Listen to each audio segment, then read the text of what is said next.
তো আসসালামু আলাইকুম গাইস, কেমন আছেন সবাই? আশা করি সবাই ভালো আছেন। তো আমি আপনাদের দোয়া এবং ভালোবাসা অনেক ভালো আছি। আজকে নিয়ে চলে আসলাম আপনাদের পছন্দের নতুন একটা গল্প। আশা করি গল্পটা শুনলে আপনাদের ভালো লাগবে। তো চলুন ভিডিওটা শুরু করি। তো গাইস, আজকের একটা সেই কাম করে ফেলছি, বুঝছেন? গেছিলাম একটা প্রেম করতে। হ্যাঁ, মানে জীবনে তো কোনোদিন প্রেম টেম করি নাই, জীবনে প্রেম নাই। ইস, মিথ্যে কথা। তাই এখন ভাবতেছি একটা প্রেম করা দরকার। What is love? তাই একটা অ্যাকাউন্ট ক্রিয়েট করলাম, জাস্ট অ্যাকাউন্ট খুললাম আর কি। যাই হোক, অ্যাকাউন্ট খোলার পর, ফেসবুক অ্যাকাউন্ট খোলার পর ওই জায়গায় উড়া ধরা মেয়েদের ফ্রেন্ড রিকোয়েস্ট পাঠালাম। বলেন কি? ফ্রেন্ড রিকোয়েস্ট পাঠানোর পর কিছুক্ষণ পর একটা নোটিফিকেশন আসলো রিমি খান নামে একটা আইডি থেকে, যে তিনি আপনার ফ্রেন্ড রিকোয়েস্ট অ্যাকসেপ্ট করেছে আর কি, এরকম ধরনের রিকোয়েস্ট আসার পর আইডিতে ঢুকলাম। ঢোকার পর তোর প্রোফাইল দেখেই আমি ফিদা, বলেন কি? পুরোপুরি ক্রাশ খেয়ে গেছি, বুঝছেন? এখন সাথে সাথে মানে এসএমএস দিছি যে আসসালামু আলাইকুম, কেমন আছেন? সেটা ওই পার থেকে রিপ্লাই আসলো, ওয়ালাইকুম আসসালাম, আলহামদুলিল্লাহ ভালো আছি, আপনি কেমন আছেন? জানি না। আমিও বললাম জি আলহামদুলিল্লাহ, আমিও ভালো আছি। তো আস্তে আস্তে কিছুক্ষণ পরে পরিচিত হলাম, আমার নাম জিগাইলো, তার নাম জিগাইলাম, এভাবে কিছুক্ষণ কথা হলো। কথা হওয়ার পর আর কি আমি বেশি দেরি না করে ডিরেক্ট প্রপোজ করে দিলাম। আমি বললাম যে আই লাভ ইউ, আপনাকে আমার খুব ভালো লাগছে, আপনার সাথে আমি রিলেশন করতে চাই। এখন ও আমারে বলতেছে যে না না, আমি রিলেশন করব না, আমি রিলেশন করতে চাই না। বলছি কেন? বলে না, আমার রিলেশন ভালো লাগে না, আমি রিলেশন করতে চাই না আপনার সাথে। আমি বলতেছি আপনার সাথে বলতে আমার সাথে করতে চান না? বলে শুধু আপনার সাথে না, আমি এমনি রিলেশন করতে চাই না। আমি বললাম কারণটা যদি একটু বলতেন।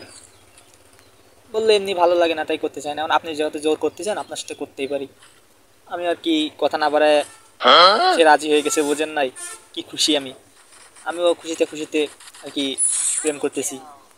আর প্রেমের কি কথা গাইস, এরা যদি আপনারা বুঝতে না, আর কি শান্তি প্রেমে। আমিও তো কথা চালাই যাচ্ছি, কোনো ঢিল নেই। হঠাৎ করে কিছুদিন যাওয়ার পর হঠাৎ আমার বলতেছে যে কল দাও। আমি বলতেছি এখনই? বলে হ্যাঁ কল দাও। আমি আর কি বোঝেনি তো, কালা মানুষ। আমি বলতেছি আমি তো কালা, আমার সাথে কি কথা বলবেন ফোনে? বলে তুমি কালা হওয়ার দলা হও, তুমি তো আমারই। গাইস, এটা শুনে খুবই খুশি হলাম, বুঝছেন? আমিও বললাম ঠিক আছে, তাহলে কল দাও।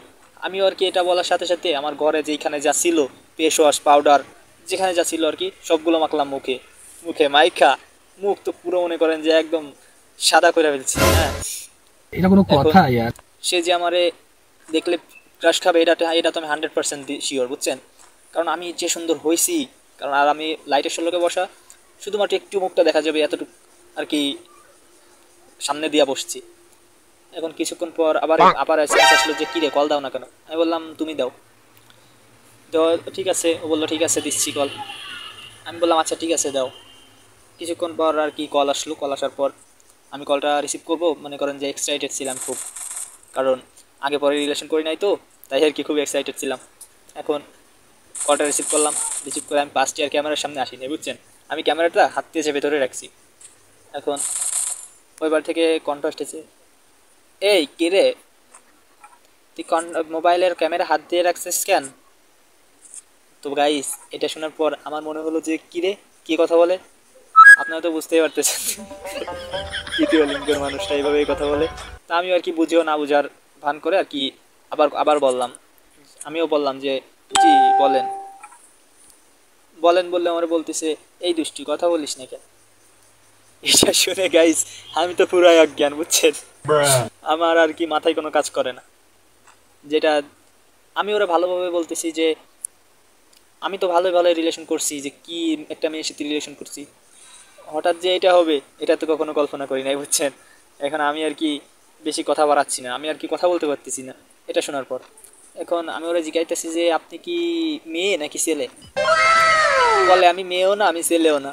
মানে এটা শোনার পর তো আমি নাই গাইস, আমি তো মনে করেন যে পুরাই ফিট হয়ে গেছি, যে আমি এতদিন কার সাথে রিলেশন করছি। কিছুক্ষণ পর আমারে বলতেছে, বলে তুমি আমার বিয়ে করবো, আমার সাথে রিলেশন করতেছো, তা আমার সব কিছু দেখাবে না? মানে আমি বললাম না না, দেখানো যাবে না। এটা বলে আর কি সাথে সাথে আর কি ফোনটা কেটে দিলাম। তো গাইস, আপনারা কি বুঝলেন এটা থেকে? যে মেলা পাগল হয়ে কিছু করবা, ডাইরেক্ট হুকা মারা খাইবা। গাইস, আমার আর কিছু বলার নাই, আপনারাই তো শুনলেন। তো আপনাদের যদি ভিডিওটা ভালো লাগে অবশ্যই লাইক কমেন্ট শেয়ার করবেন। আর চ্যানেলটা সাবস্ক্রাইব করতে বলবেন না। আর হ্যাঁ গাইস, গল্পটা কিন্তু আমার সাথে ঘটে যাওয়া একটা গল্প।